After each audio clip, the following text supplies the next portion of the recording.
ladies and gentlemen, and welcome back to my channel for another Hasbro Marvel Legends figure unboxing and review video. Now today we will be taking a look at 5 figures from Doctor Strange in the Multiverse of Madness. Now I personally have been really excited to get these figures in. We'll be reviewing Doctor Strange himself, Wong, Chavez, Mordo, and Defender Strange. Now I got mine from toyswonderland.com. Link for that is in the description below. They have 12-month installment plans and a points-based reward system. If you do enjoy seeing figure reviews though, why not hit that subscribe and bell notification icon so you're notified as soon as brand new content goes live on the channel. What we are going to do now though is get the box laying flat in the light box and start the unboxings. Here of course we have the box art, and it only seemed right that we start off with Doctor Strange himself. A big open window showcasing the figure inside, Doctor Strange in the Multiverse of Madness, plus his name down below. On the side, an image of him, which happens to be the same one on the back of the box, plus you do get a little bit of a read-up. Now down below, you can see the rest of the figures in the wave. I only decided to pick up the first 4. 2 comic book based figures and a reused astral projection Doctor Strange in an outfit he doesn't even wear in the movie. Yeah, I was perfectly fine with passing. Now that means we won't be able to build the Rintrah, which yes is a little unfortunate. I don't really love that they make you buy the comic based figures even though they aren't even in the movie, but I totally understand it is a money making exercise at the end of the day. As for Stephen Strange, for the first time in a long time, we do have a brand new outfit, and we will discuss that a lot more a little bit later on. Next up, we have his old pal Mordo. The box is done in the very same way. Big open window, Master Mordo down below, an image of him on the side of the box, which happens to be the same one on the back. Plus you do have a little bit of a read-up. Now down below, once again, the rest of the figures in the lineup. I have been pretty darn excited to get this guy in hand. It's been quite some time since we've seen Mordo, so it was very interesting to see how they were going to tackle this character in Multiverse of Madness. Now this is a little bit tricky to wedge out of the clamshell because the cape is tucked in behind. Now I have to say, first in-hand impressions are pretty darn positive. I am loving how much texture they have on this figure. It'll be very interesting to see if any other figures in the wave have a ton of texture as well. Moving on to Wong. Big open window of course, Marvel's Wong down below, Wong on the side of the box, on the back, and of course a little bit of a read-up. This time though, Wong is the Sorcerer Supreme, which I am all for. I absolutely love Wong. This is my first ever Wong figure. I would love to get one in 1/6 scale, but for now this guy will have to do. And it does look like it comes with a fair array of accessories. It's always a tough time trying to wrangle these things out of the clamshell on camera. It's never a graceful thing.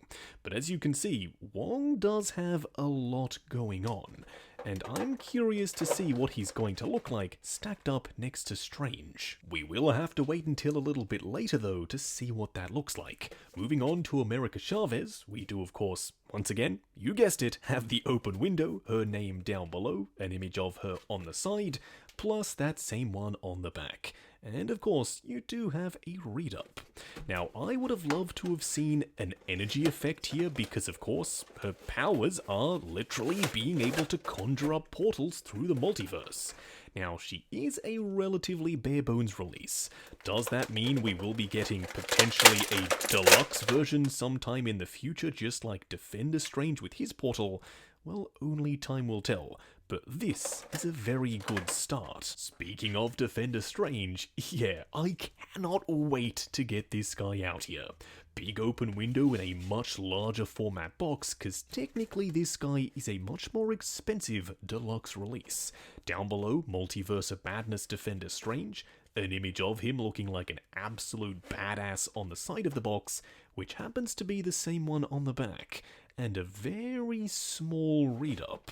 Now this guy comes with an incredible energy effect, one that I was hoping Hot Toys would use with their Doctor Strange.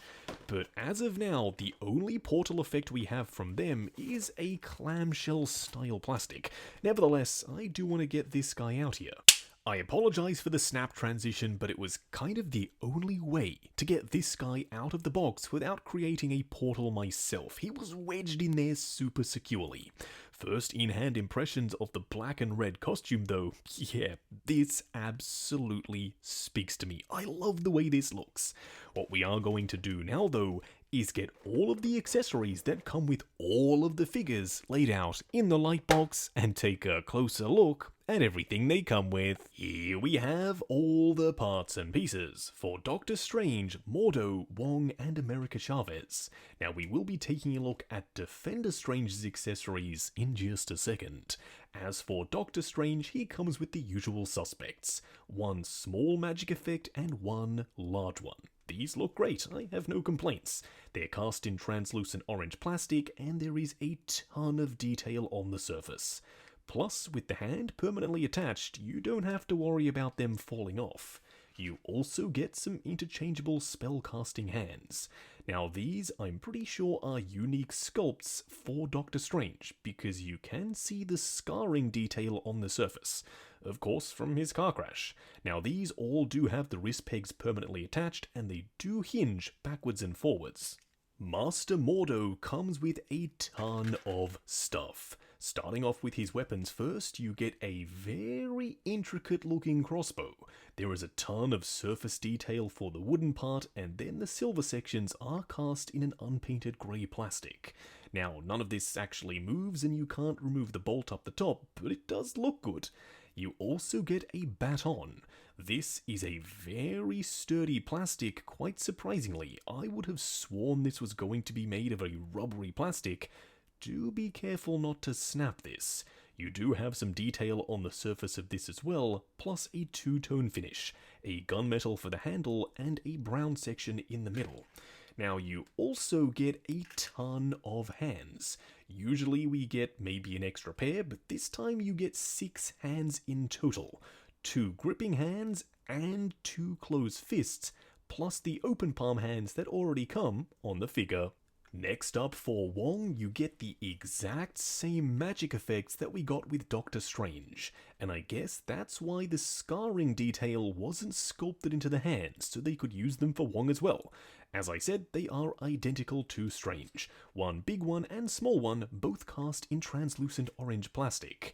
But something that's specific to Wong is his sword, and this looks great.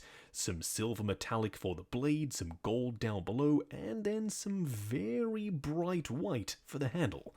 Plus, you do have some detail sculpted in. You also, of course, get a gripping hand that's meant to hold this sword. Lastly, for America Chavez, you do get some open palm hands. They look good, the sculpting is on point, but these are pretty basic. I would have absolutely loved to have seen an energy effect that you could clip onto her hand, or you could just display behind her. I totally understand why they wanted to keep the budget low, considering how much stuff some of the other figures come with, but for a character whose main ability is being able to open portals, I think that would have been a very nice touch. What we are going to do now though is get the accessories for Defender Strange out here and take a closer look. Now I know some people weren't happy that this guy was sold as a deluxe release when he only really comes with one accessory, this massive portal. But I can't help myself, I really like the portal. The sculpt is on point. You do have this piece down below that is fully painted, and the rest of it is translucent plastic. But seeing as though they cast it in a thicker orange towards the inside and it gets more translucent towards the edges, the effect is really convincing. I cannot wait to display this behind my Doctor Strange in the collection. Now I would have absolutely loved to have seen a little bit more paint up the top, but seeing as this piece is so substantially large, yeah, I don't really have a ton of complaints. Now you do get one closed fist and one gripping hand, but that's it. You don't actually have anything for him to grip. I absolutely would have loved to have seen some magical effects in a different color specific to him, but at the end of the day, I'm not mad. This portal is fantastic. What we are going to do now, though, is get the figures themselves out here and take a closer look. Now, I guess the running theme of this review is that we will be taking a look at Doctor Strange first in each segment. And here we have him, standing straight up and down in the light box, no crazy poses or accessories or anything like that. At the end of the day, I was hoping this is going to be the best Doctor Strange yet, and we will discuss that in a lot more detail in just a moment. I do think the cape sculpt work is on point. There is a ton of texture there. He does have fairly accurate proportions to Benedict Cumberbatch in the suit, and I love the head sculpt. Is he perfect? No. There are a couple of things that we do need to discuss. Finally, I have a Wong in the collection. It's been a long time coming. Granted, it's not in my main scale, being 1/6 scale, but I'm still really happy to have him. The likeness, even from a distance, is there, at least for me. The body, the proportions, he's a little bit bigger and beefier, just like Wong is in the movie, and the outfit is very movie-specific. I don't think we've ever seen Wong wearing something quite like this. It's very colourful, and it's absolutely going to pop. I guess this review is full of a lot of firsts for me. My first Wong figure, but also my first Mordo. And oh boy, I love this outfit. At first, I wasn't super sure about the green and the gold, but now that I have it in hand, yeah, he checks a lot of my boxes. I like the head sculpt, I love the outfit, and he comes with a plethora of accessories, which is kind of not what I was expecting for Marvel Legends. Usually they go relatively light on with the array of parts and pieces, especially when it comes to hands. This guy is above average when you consider that America Chavez only comes with 2 hands. Speaking of America Chavez, this was one that my hype level was kind of low on. We'll discuss that more when we punch in. But I was pleasantly surprised. I think the head sculpt is absolutely there, the proportions are great, and the outfit is very nicely detailed. Now, she is relatively bare bones, so if you're going into this expecting a jam-packed release with a ton of different accessories, you are going to be relatively disappointed. Then, of course, we have Defender Strange. Surely I can't be the only one who wishes this was the new Doctor Strange outfit going forward in the MCU. It is sublime. The bright glossy red, the dark charcoal black, and the ponytail, yes, even the ponytail, it just works for me. I'm curious though, let me know down below, do you like this look for Doctor Strange, or am I the only one? Yes, it looks a little bit more dark and evil potentially compared to the bright heroic blue of the regular suit, but for me at the end of the day, it's something different. And the colour scheme of black and red, I can't help it. It just speaks to me.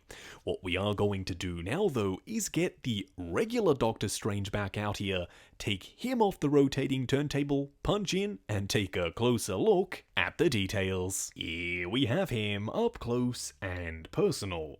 Now, if you, like me, were expecting peak Doctor Strange, then you might be just a little bit disappointed.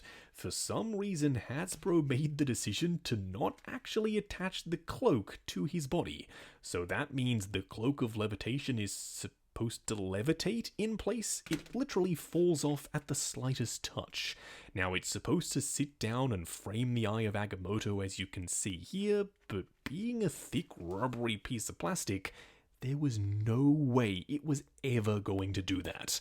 I do love the sculpting and texture on the inside and the outside, but seeing as it can't sit properly, yeah, it's not going on my figure. Now, the No Way Home version did have his own issues, but it did peg into his back, which meant it was never going to fall off unless you actually wanted to take it off. Now, let's talk about the head sculpt. This is awesome. This, in my mind, is peak Doctor Strange. Now, obviously, they have made a ton of these figures, so they've gotten it down to a science. Comparing this to the No Way Home version, I'm pretty sure the underlying sculpt is the same. It's just the hair and the digital face print that's slightly different. The one on the left was fine, but the new one is far more realistic. Now, the outfit also has a very interesting choice right up here front and center. They've gone with a very obvious ab crunch. Now, yes, it does afford you a ton of range of motion, but at the same time, there is a very obvious cut in his body. This one, I think, handled it way better. It's completely seamless, and there's a ball joint tucked up underneath his belts. They could have done the exact same thing here, because the belts are still in place, but they decided to go with this. Also, the entire figure has this glossy finish on the surface. I am going to hit this with some matte coat just to dull it down, because it does look very, very plasticky. Speaking of plasticky, that's exactly how I would describe the Eye of Agamotto. It's literally unpainted gold plastic. Now, that being said, there is a ton of paint here. He does have this awesome symbol on his chest, and all of the bits and pieces on his belt are properly picked out in paint. You've got some silver, you've got some greyish blue, and some vibrant red. Now, coming down to his legs, they are relatively simple, and you do have these skirt pieces that extend down. That means, yes, the articulation will be limited. This time, you do have some more superhero-esque boots with the various wrappings and textures and panels on the surface, as compared to the original ones, which kind of just were military-style boots with the buckles on the side. Now, it is going to be down to personal preference which look for Doctor Strange you prefer, but having seen this outfit for years, seeing something new was, for me, a breath of fresh air. Next up we have Wong, and I'm really glad this time he's got a much more vibrant outfit. This guy has been around since the first Doctor Strange movie, and he was a standout there, just like he was in this film. Plus, he's now the Sorcerer Supreme, so it makes sense he's got a little bit more bling. Now, starting off with his head sculpt, I really like it. That is undeniably Benedict Wong. From certain angles, yes, the likeness is better than others. But because the digital face printing is so good, it tricks the eye into thinking that this is a much more expensive figure than it actually is. Now, moving down to the body, it's an asymmetrical design. There is a ton of surface texture. That isn't something I was expecting. I thought he'd be slick and smooth, just like Doctor Strange. But you can see the material does have patterns actually sculpted in, and a ton of paint. Now, the gauntlet on one side is painted in gold with this blue section over the top, and you've got wrappings on the other. Now, coming down to this rubbery skirt piece, it too is asymmetrical. You've got these armor pieces kind of samurai-inspired over the top with some what appears to be chainmail sculpted in, and you can see his sling ring up here on his belt. A very nice touch. I also like the vibrant yellow and the multiple different shades of purple. Now, underneath he has some very comfy, baggy looking purple pants, and then some very simple black laced up shoes. Now, I'm pretty sure these were sandals in the movie. You can see some holes on the side where you'd be able to see his feet through there, but because there is so much paint on the rest of Wong, that down there is something that I personally can forgive. For Mordo, I absolutely love this color scheme. The green and gold pop beautifully. This guy is definitely going to stand out in the display. Now, as for his head sculpt, the likeness is just okay, at least for me. From certain angles, yeah, I can see Mordo. I like the subtle furrowed brow, the intensity to the stare, especially when you tilt the head down. But from other angles, it can come across a little bit goofy. I think his eyes are slightly too big. Now, around the back, he does have the dreadlocks with a ton of texture, and also on the cape, there is a ton of texture as well, which I know we mentioned earlier. Once again, along the front, I'm gonna say it, texture. There is so much to look at. There is also a ton of paint. You've got the gold, you've got the brown, and you have this orange color, which I guess kind of is gold as well. Now, up front, you do have these big armor plates. These are supposed to be a nice shiny gold. There is a ton of texture sculpted into the surface, but it is all lost because there's no paint here. Hasbro, if you're going to paint anything gold, please let it be the massive armor plates right up front and center on your figure. Now you do have a ball joint for the waist, so you don't have that big hideous crunch like on Doctor Strange, which I think is a good thing. I do also love the sling ring, which has been picked out in a nice gold paint. Now by far one of the coolest paint applications for me is this sash. There is a ton of detail here, and I'm sitting here scratching my head trying to think how on earth they actually did this, because it looks so darn good. That can't have been hand painted, it must have been printed. Now coming down to his pants, once again cast in the same green plastic as the rest of his outfit, which is perfectly fine. Now some washes in the crevices would bring out all of this gorgeous sculpted in detail, but out of the box it still at the very least is all there. Now lastly, down here for the boots, a very nice gold strap along the top, keeping the top of the boots in place. Obviously it's all sculpted, so that's not actually functional, but I can spot a couple more clasps. I wonder if they're also supposed to be painted in gold. Let me know if that's something that you know down below. The rest of them though are very straightforward. Overall, is this guy my favorite figure in the wave? I'm not entirely sure just yet. Going into this, honestly, this was not one of the figures I was super excited about. Not because I don't like the character, because I do, it's because the outfit is super simple. It's literally some civilian clothing. But sometimes simple is best. Hasbro have done an awesome job here. Now starting off with the head sculpt, yeah, I think the actress's likeness is captured beautifully. I love the subtle smirk, I love the way they've printed the eyes, and the hair is on point. There is a ton of texture sculpted in, and if you hit it with a wash, the detail is going to pop. Now moving down to the denim jacket, I would have loved to have seen a white wash over the surface just to bring out all of that awesome sculpted in denim texture, but for now it still looks really good. You've got all of the various logos and the star on the back with the cracked detail, plus the stars on the sleeve and around the front, plus the flames on one side, which I didn't even notice in the movie. I love the way that looks. She also has a shirt that's very nicely pinched in on one side. Now unfortunately on mine the paint is starting to scuff away, so that's something I'm going to have to touch up. If you can rifle through the pegs and find one that's in perfect condition, make sure you grab that one. Then coming down to her pants, they are once again very simple. You've got a silver belt buckle up top and a very subtle texture on the surface. It's kind of a blink and you'll miss it type of deal. You do have a seam line running down the front, but also another down the sides, so I'm not exactly sure which one is the true seam. Then coming down to her shoes, you have some proper painted in socks and some laces, plus the white soles have been painted as well. So on this figure, even though at first glance I wrote it off as being too simple, as I said, yeah, sometimes simple is best. Now I may have been saving the best for last, which is of course Defender Strange. I am so darn enamored with this outfit. The black and red are stunning.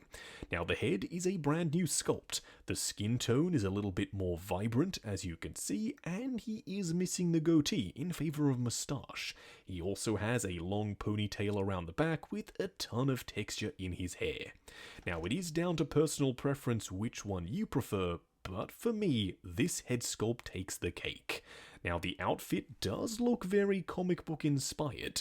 It's got kind of an evil vibe with the black and red. He's got this big chest symbol, multiple different panels with the glossy red, and he does have this separate sash down below. Interestingly enough, it's kind of the opposite as compared to this Strange, where you've got the tassel on this side and Defender Strange has it on the other. There is also a ton of panel lining and sculpted in detail, plus a little bit of texture on the surface. Now coming down to his legs, they are relatively simple. I wouldn't be surprised if they are reused based on another figure that's been released previously, but I'm not really up with my Marvel Legends, so I can't be overly sure. And then for the boots, they are a very interesting design.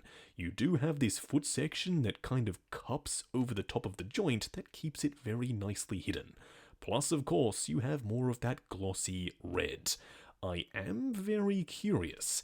Out of the two Doctor Stranges in this Marvel Legends wave, which one do you prefer? Now for a quick side-by-side comparison, here we have the entire wave standing together, plus Defender Strange.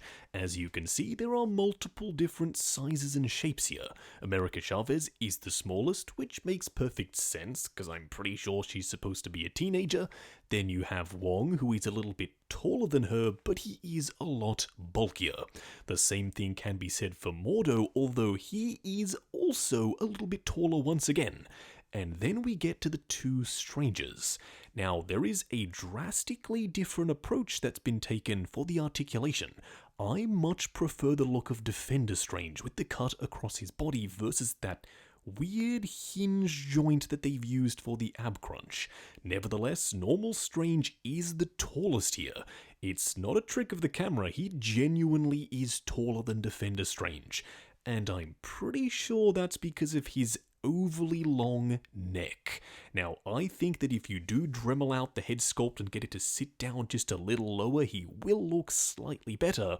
But at the end of the day, yeah, he's the tallest of the bunch. Next up, here we have Wanda from WandaVision and Captain Carter from What If. Captain Carter is clearly the tallest of the bunch. Now, this is technically the look that we see her in Doctor Strange 2, although she's live action now rather than being animated. So I wouldn't be surprised if we get an updated version. As for Wanda, her look in this movie is heavily based off this outfit. Although now she doesn't have any more exposed skin, she's wearing a long sleeve shirt, and everything is a hell of a lot darker. But for right this second, yeah, I will have no problem at all displaying this Wanda alongside my Doctor Strange figures. Just going over articulation. Now bear in mind these are my personal copies of the figures, so I'm going to be a little bit more careful. I'm sure when you get yours in hand, you can push the joints slightly further than I am willing to go. Now, starting off with the head sculpt, it's on a ball joint at the base of the head and another at the base of the neck. Looking forward to there, going back to there, swivel and then pivot side to side. The arms will go up to there on soft ratchets, going forward and back with a teeny amount of butterfly up there at the shoulder. Swivel at the bicep, double bend at the elbow that gets you past 90, plus a hinge and swivel for the wrist peg. The torso does have a very obvious ab crunch going forward and back, swivel and a tiny amount of pivot side to side. The legs will go forward the full way, although these skirt pieces do get in the way. Going out to there, swivel at the upper thigh, a double bend at the knee, which technically would go past 90, but once again, these rubbery skirt pieces do collide. You do lastly have a hinge and swivel down here for the ankle. Arguably the more articulated of the Strangers is Defender Strange. Starting off with his head sculpt, still a ball joint at the base of the head and neck, looking forward and back, swivel, and then a ton of pivot side to side. The arms will go up the full way, they will go forward and back. You do get a teeny amount of butterfly. Swivel at the bicep, double bend at the elbow going the full way, plus a hinge and swivel for the wrist peg. This time though, you have a ball joint for the upper section of the torso, and you have a swivel down here for the waist. So combined, you do get a fairly decent range of motion. The legs will go forward to there, they will go out to there, swivel at the midsection of the thigh, a double bend at the knee that does get you past 90, a swivel down here at the top of the boot, plus lastly a hinge and swivel for the ankle. Moving on to Mordo, I don't have high hopes for this guy's articulation. Now starting off with his head sculpt, it does look forward and back on the double ball peg joint, swivel and then pivot side to side. The arms will go out to there, they will go forward and back, and you do get that same teeny amount of butterfly. You do have a swivel at the elbow rather than at the bicep, and it is a single bend that does get you past 90, plus a hinge and swivel for the wrist peg. Now the way they've done the torso is rather ingenious. Rather than having a very obvious cut, they've sunk a ball joint underneath this rubbery skirt, hinging forward and back, swivel and then pivot side to side. The legs unfortunately only go forward to there. They do go out a little bit further though. Swivel at the upper thigh, a double bend at the knee, but you do have a ton of rubbery stuff that does get in the way.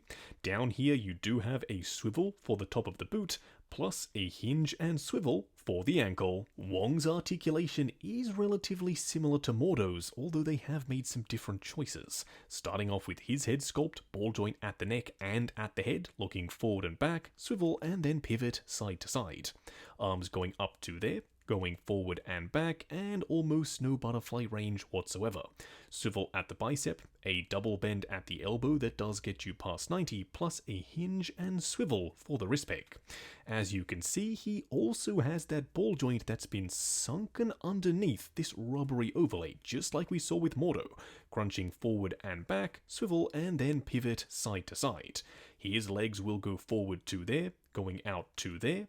You do have a swivel down here at the knee, and it's a single bend, getting you to around 90. Lastly, coming down to his ankle, a swivel, plus a hinge and swivel for the foot itself. For something completely different, here we have America Chavez. Now, starting off with her head sculpt, she doesn't have a ball joint at the neck, only at the base of the head. Looking forward and back, swivel and then pivot side to side. The arms will go up to there, they will go forward and back, and no, you don't have any butterfly. You do have a single bend at the elbow that also hinges side to side, plus a hinge and swivel for the wrist peg.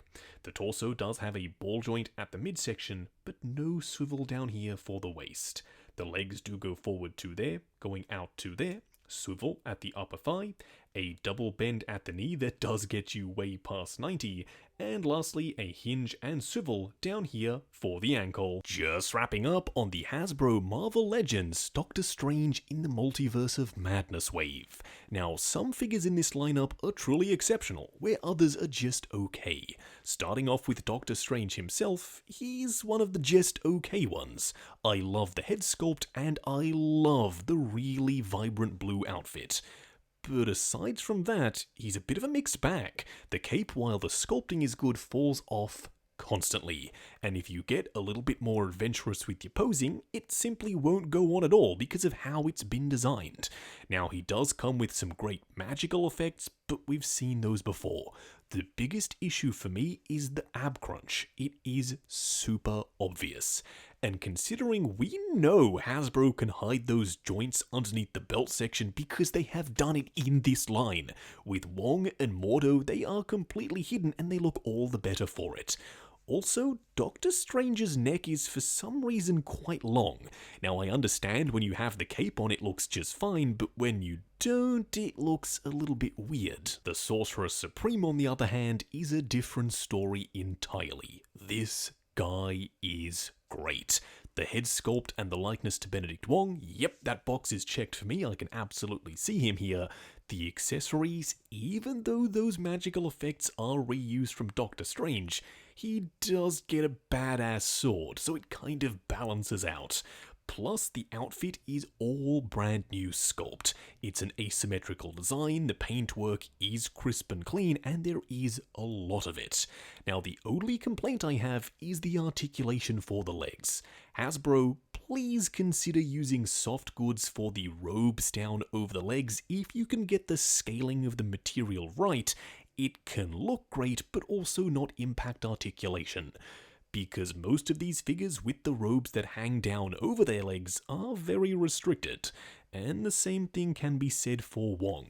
His legs unfortunately can't do a ton of posing. For Mordo, I really have to fight the urge to call him Baron Mordo. I know it's Master Mordo, and he looks really good. The head sculpt isn't up there with some of my favorites in the wave, but it still resembles him enough to make it into my display. The outfit, though, is where this figure really starts to sing. There is so much detail. There's texture, there's stitching, there's paint applications, there's multiple layers, there's the awesome sash. There is a lot to look at on pretty much every panel. Plus, he comes with a surprising amount of accessories. 6 hands, which is kind of unprecedented, and a crossbow plus the baton. So yeah, he is kind of stacked, like I said earlier. Is that enough to make up for the head sculpt that I don't think is perfect? Well, that's going to have to be up to you to decide, but for me, as I said, this guy is still going in my display. Then we have America Chavez. Now, as I said earlier, this one didn't really excite me. It's literally just a civilian figure. But now, at the end of the review, having spent a bit of time with it, this turned out to be one of my favourites. Because of how simple yet good it is. The head sculpt is great, I love the hair, the digital face printing, the way they've done the printing on the jacket, it makes it look very realistic. Plus the articulation. She has none of the weirdness of Doctor Strange and none of the limitations of Wong and Mordo. This figure can pose. The only drawback that I can see is that she doesn't have any accessories. She only comes with 2 hands. I have seen some people complain about the single bent elbows, but I was kind of able to achieve everything that I wanted to. So at the end of the day, as I said, this figure to me surprisingly is one of the standouts. To nobody's surprise, I'm sure my favourite of the bunch is Defender Strange. The proportions are suitably heroic, the articulation is great, it's even slightly better than the standard Strange down at the legs. I love the colour scheme. The red and black, it's a tried and true formula. We know it works and it pops here. Plus, that head sculpt is the most Benedict Cumberbatch out of all of the Benedict Cumberbatch head sculpts I've seen from Marvel Legends. Even though he doesn't have the signature goatee, that is undeniably Doctor Strange. Now, he doesn't come with a ton of stuff, but the big portal he comes with is so versatile that it scores him a ton of points. It's big, it's a solid piece of plastic, it's well painted, and it's very well sculpted. Plus, as I said, it's versatile. You can use it with Wong, you can use it with regular Doctor Strange, you can even use it with Shang-Chi. As though Wong is opening a portal and he's about to step through it. It can work anywhere in your display. I am hoping to be able to buy more of them so we can have multiple portals, maybe even to recreate the endgame final battle scene, but who knows, only time will tell. At the end of the day, can I recommend Defender Strange even for the higher price tag? Why yes. Yes I can. I know, I roll, it's just because I really like the way he looks. Now I got mine from toyswonderland.com. Link for that is in the description below. They have 12-month installment plans and a points-based reward system. While you're down there, why not check out the link to 6 Scale Network, the Facebook group. Come along, chat figures, share photos of your collection, and of course, see what's coming up next on the channel. Like, comment, and subscribe, and we'll catch you in the next video.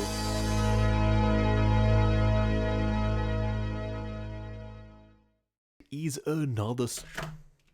It's literally...